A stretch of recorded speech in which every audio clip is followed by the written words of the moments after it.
Hey guys! So last night I watched the last episode in the third season of Sherlock, and I managed somehow to stay away from the spoilers. And I was shocked twice at least, probably more than that. Okay, so our bad guy for this episode was Charles Augustus Magnuson. He's the bad guy that they've kind of been hinting at all season long, and you guys, he did some stuff that just kind of drove me insane. The whole bit where he goes to Sherlock's apartment, and then at one point he just proceeds to pee in the fireplace because he's decided that the bathroom is not suitable enough for him. I was just seriously like, what is happening? I mean, it just was straight up sociopath behavior. Turns out that this guy is like a media magnate. He owns newspapers and he's like really rich. So they think that this guy has got all of these files like at his house in the basement. And in these files is all of this kind of like incriminating information on everyone. Kind of like the J. Edgar Hoover files. Except that in the end, this dude doesn't have the files in the basement. Turns out they're in his mind.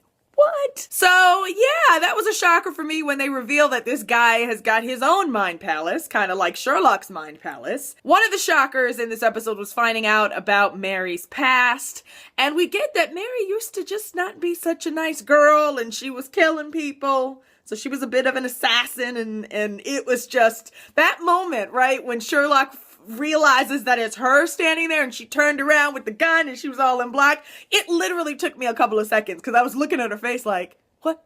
Is that Mary? That can't be Mary. No, that's not Mary. I mean, because I have just been like fangirl crushing on Mary all season long. I was so nervous, right? Because I just thought they're going to make her a bad guy and that's going to I'm going to hate that. So I loved it when you get that Mary is basically trying to keep her past from John, that she's not a bad guy anymore, and that she really loves John and she doesn't want him to find out about who she was. I love that moment too, you guys, when John and Mary kind of reunite. You know, John is so mad at Mary and I'm sure just freaking out because he realizes that his wife has this whole kind of secret past that he never knew about. And there's that moment when they're at Sherlock's parents for Christmas.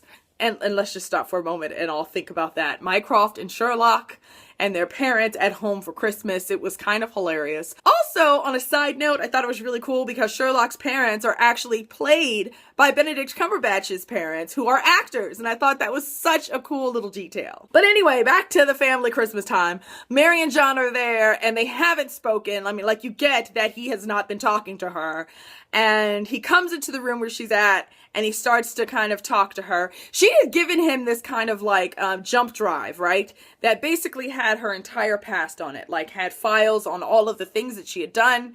And she gave it to him to kind of say like, you know, here's me, here's what I've done if you want to see it. We get that he didn't look at it. You know, there was this beautiful moment where he basically tells her like the problems of your past are your business, but the problems of your future are my privilege. I mean, I just was like weepy, weepy, weepy girl at that moment. It was just so beautiful and girly and I loved it and I don't care. And who knew that John Watson had it in him? So I was really excited to see the two of them reunited. You guys know that I love Mary. I can't say it enough. So I'm excited that she's going to be back. Another side note, of course, is that the actress who plays Mary is actually Martin Freeman's wife in real life. It's kind of all in the family on Sherlock is basically what I'm getting. So this dude, Magnuson, Sherlock ends up killing him at the very end because he realizes that there's no way to destroy the files. There are no actual physical files, that this guy has all of this information in his head, and so Sherlock shoots him. Of course, by this time, Mycroft and the government, you know, MI6 or whatever, they're all there, so they all witness this happening. Very quickly, they realize, of course, that they can't put Sherlock Holmes in jail. Like, there's no way he's gonna stay there. He's gonna end up escaping. So Sherlock's punishment for killing this guy is that he basically becomes a puppet of the government. They're gonna send him off to do this, like, dangerous secret mission,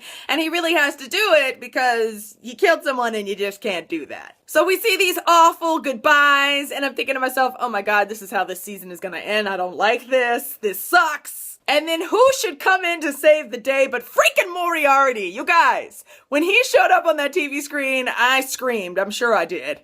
Because I was super excited and super freaked out and super surprised. So that was pretty darn cool. And so literally Sherlock's plane takes off to go do this like secret mission. And then the plane turns around within like 5 minutes. And you realize that he's coming back because they need him to figure out what's up with Moriarty. So basically basically season 4.